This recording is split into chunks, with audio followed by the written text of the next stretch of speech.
Yeah, so I've talked about siunitx previous TUG meetings. I thought I would talk. So last time I talked, it was about the switch from version 2 to version 3, and the fact that that had gone quite well.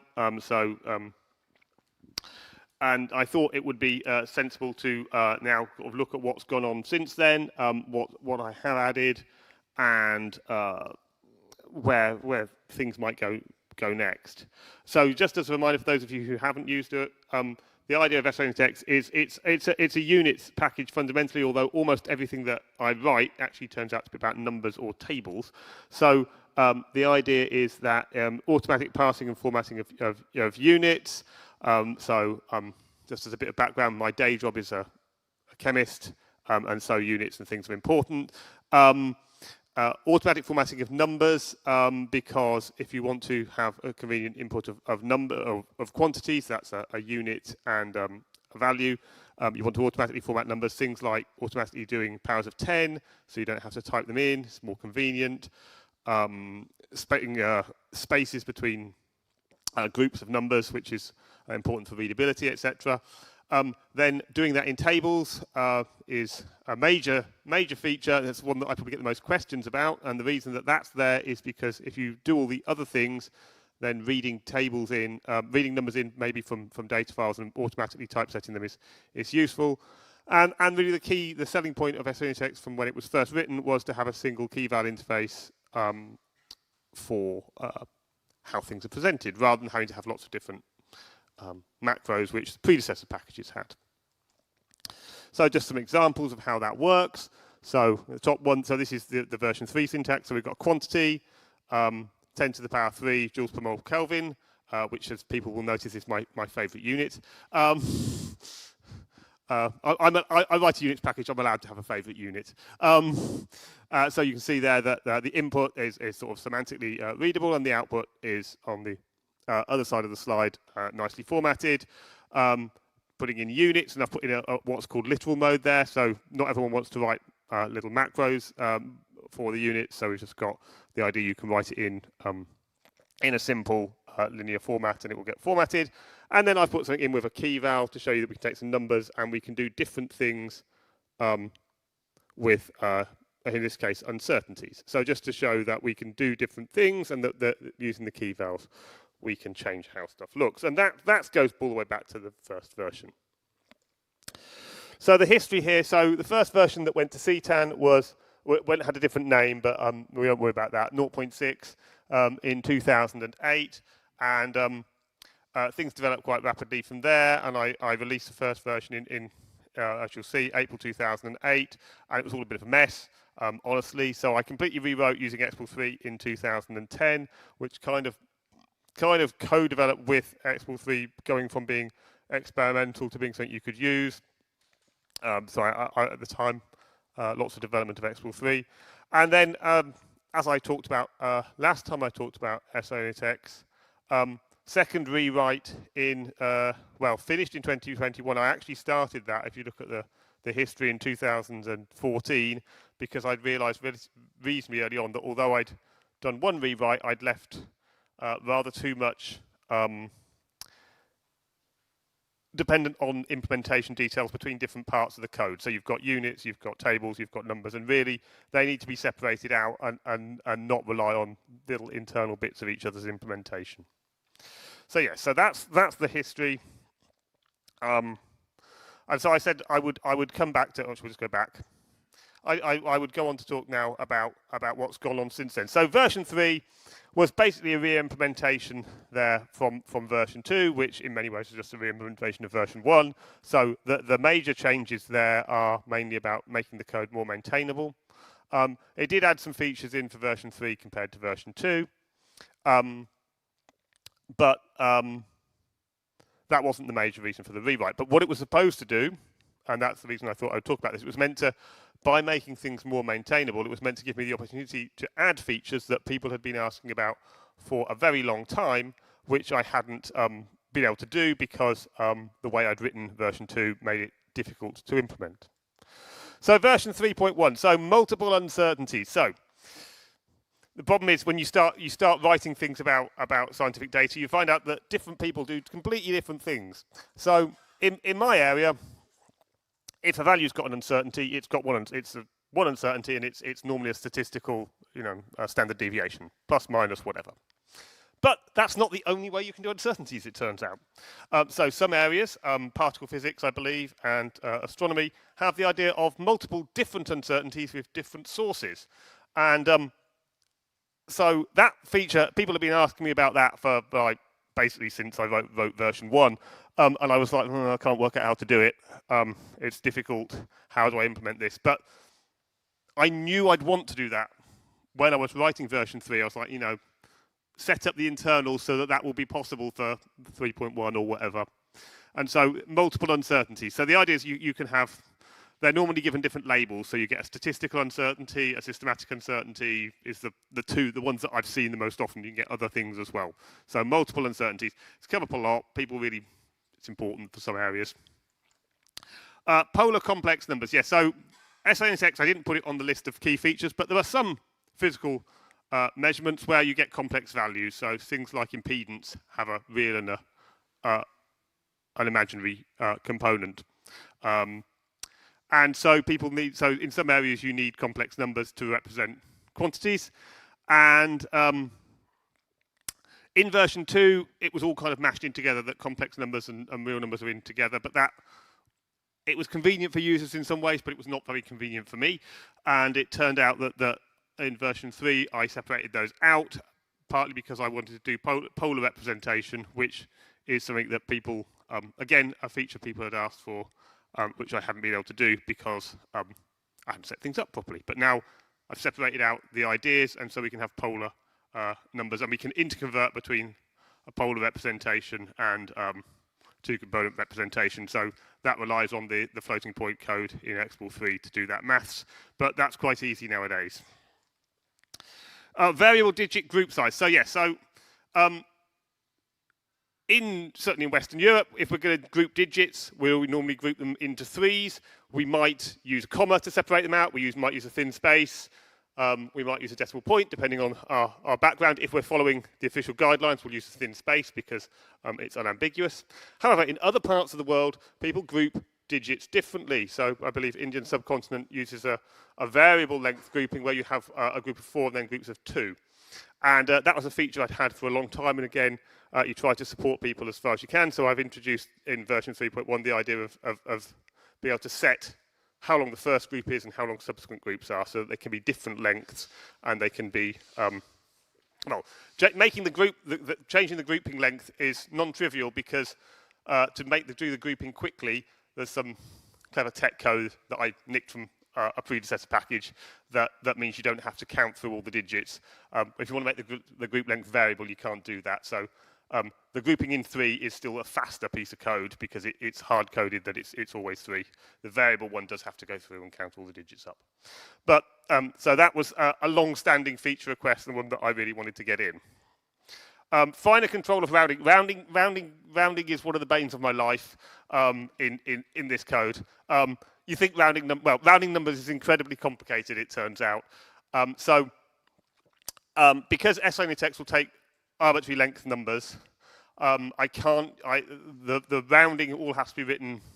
I can't use any tech integer values or number expressions or anything, any of that. It's all done one digit at a time. So I had version 2 just had rounding, normal. I'm going to call it normal rounding, rounding up and things. But I then have rounding. You've got the rule about whether you round halves up or to an even value because of statistical the statistical effect of rounding values.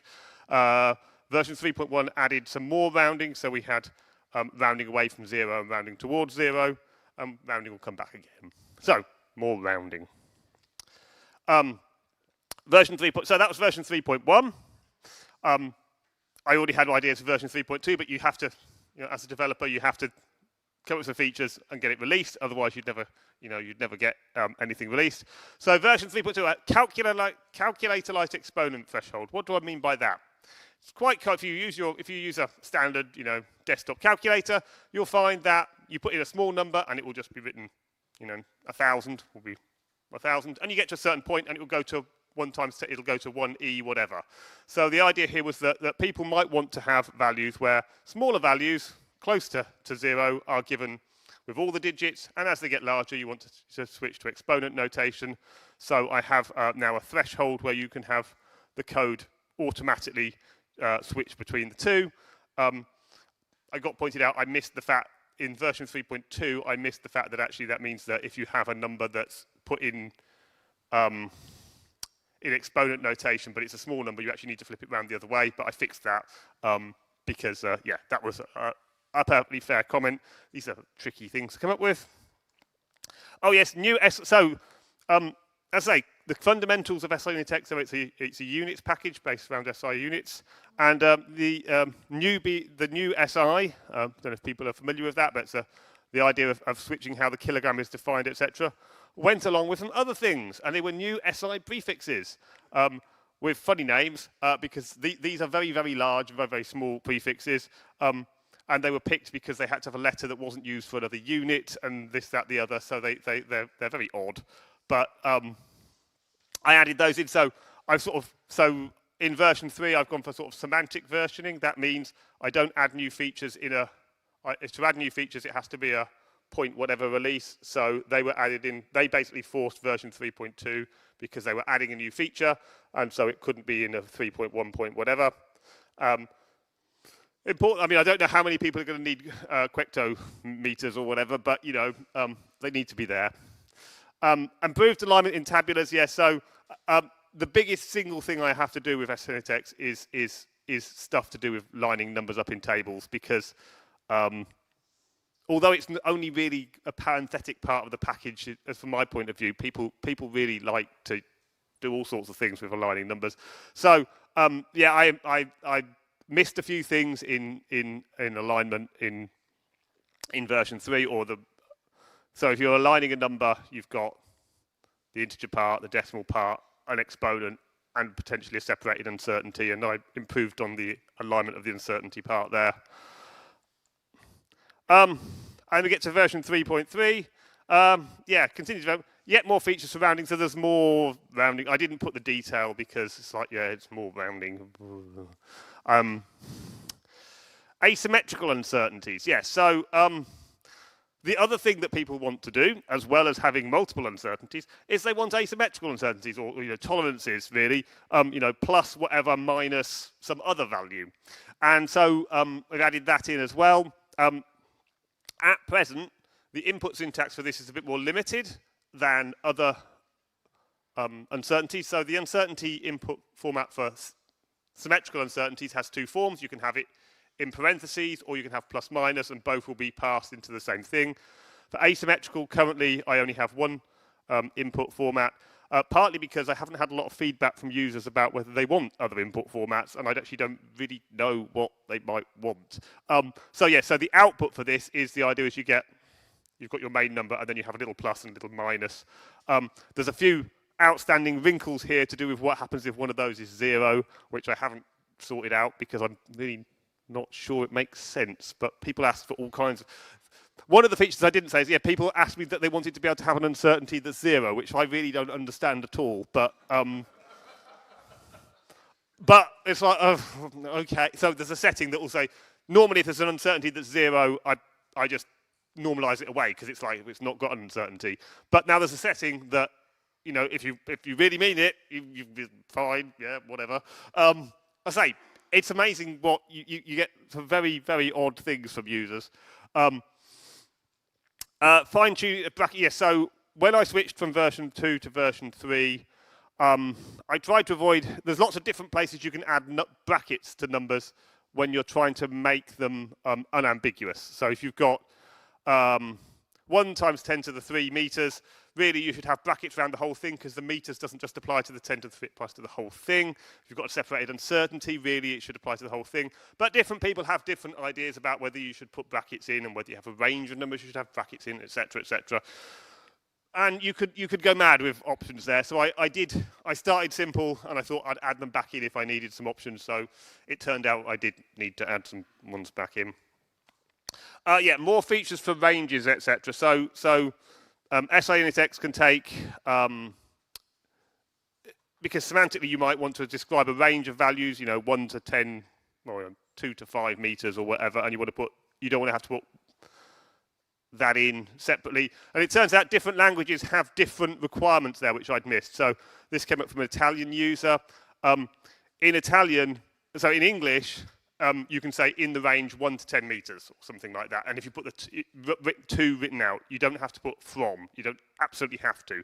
But apparently in Italian, you absolutely have to have the from equivalent. So I didn't have a setting for that. So now there's a setting that is that if you need to absolutely have a word at the beginning of your range, it can be there. So yeah, so that's where we are. That's where we are. We've added features on. So the point I'm really trying to get at there is that the plan, Wright of version 3, it would allow me to extend it further, has worked. And there are still some features. If you look on my GitHub for this, you'll see there's more features requested, some of which have been there a long time, and I'm not sure I'll ever tackle. There's one about geographical coordinates, for example, which I think is probably out of scope. But I've left it there because, I'm prepared to argue about it. So the things that are on my to-do list. So we've got passing 3 text units. So I think about this and then I sort of decide I'm not going to do it. So if you look at context units support, it will read just 3 text and read, the word kilogram and convert that into semantically into a semantic kilogram and then typeset it.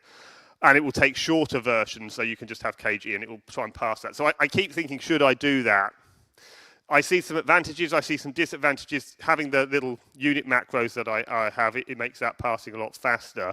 So it's sort of on my possible list, but I'm not really sure it's a benefit in the longer term. So I keep sort of wondering about it and then changing my mind. More tricky uncertainties. There's still more stuff in uncertainties that I haven't done. As I said, in particular, I think I need a second parser for asymmetrical uncertainties potentially, because I think there's an alternative input syntax that would make sense for some users, but I'm kind of waiting on user feedback. I've put tagging semantics. So tagging, we've heard about many times, and at the moment the tagging is not perfect in siunitx, but I'm not quite sure what to tag. So you can tag units just as maths formulas, but that's probably not that useful if your input knows that it's a kilogram and not just the letters K and G, then I should probably try to tag so it retains that, but I'm not quite clear at the moment on how I should do that. So that's on the to-do list. It hasn't happened yet. And doubtless there will be other things come up as well. So although it's a mature piece of code, as you've seen, it's been around since 2008. I have added over that time a lot of features. There is still more stuff that can be done. I do try to do a release once a year with new features in. Depending on my time availability, I do that. And the package continues to develop, and hopefully it also shows lots of features. Part of the version 3 work was showing, I guess, best practice in writing LaTeX packages in terms of how it's set up, and I hope that will continue to be useful as well. So that's where we are with siunitx, and I'm happy to take any questions. Thank you.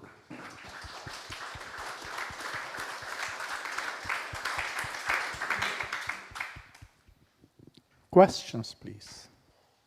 Comments. I will take. Yep. Okay.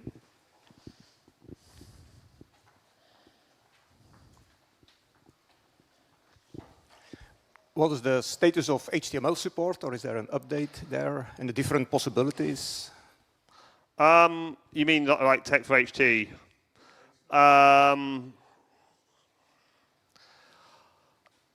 Yeah, I've got to look back at. There's some things there where something weird goes on with Tech for HT that doesn't work that well. There's some bits have to get disabled, that you get an infinite loop in certain circumstances, which I need to fix, or I need to work out where the problem is. I don't think it's in the siunitx code, but I'm not certain.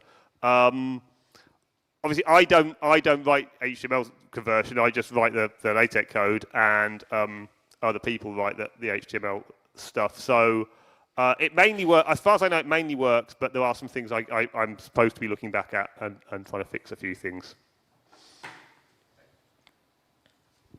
Boris, questions from? No, this is from me. I don't see questions from YouTube yet. You said that the traditions to show units are often national traditions. You have Italian, English, and so on.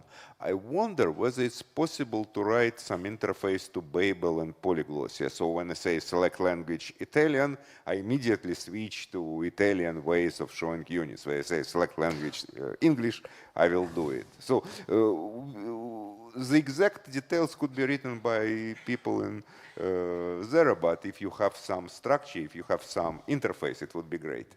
Well, so there is, so units shouldn't be varying by language because they're defined by BIPM. I've had this with people who want to use Russian characters in units, and it's like, well, they're like, you should be supported. It's like, no, BIPM are quite clear. All units, doesn't matter what language you're talking, they're Roman characters apart from micro and things. But in terms of language features, that is built into siunitx in terms of locale support. So I take the view that these things aren't about language; they're about where you're typesetting and the traditions of where you're typesetting rather than the language. So that's how it's described in siunitx, but it is there, and I do say how it doesn't automatically link to Babel because it's a little bit complicated to say. Because just I would say I see that a lot of people see that language and the typographic traditions are the same, but I guess because I look at the US and the UK, and we speak the same language, but we have different typographic traditions in certain areas, and so it's not about language. It's about where you're doing your typesetting. So that's how it's described. But there are features in siunitx for that in terms of you can link your locale to what happens, and there's some predefined settings like the classic, the obvious one is about what you use as your decimal marker and things. So that is all there. Other questions? Last call for questions. No? Then let's... No? No. No question. So thank you again. Okay. So thanks again, Joseph.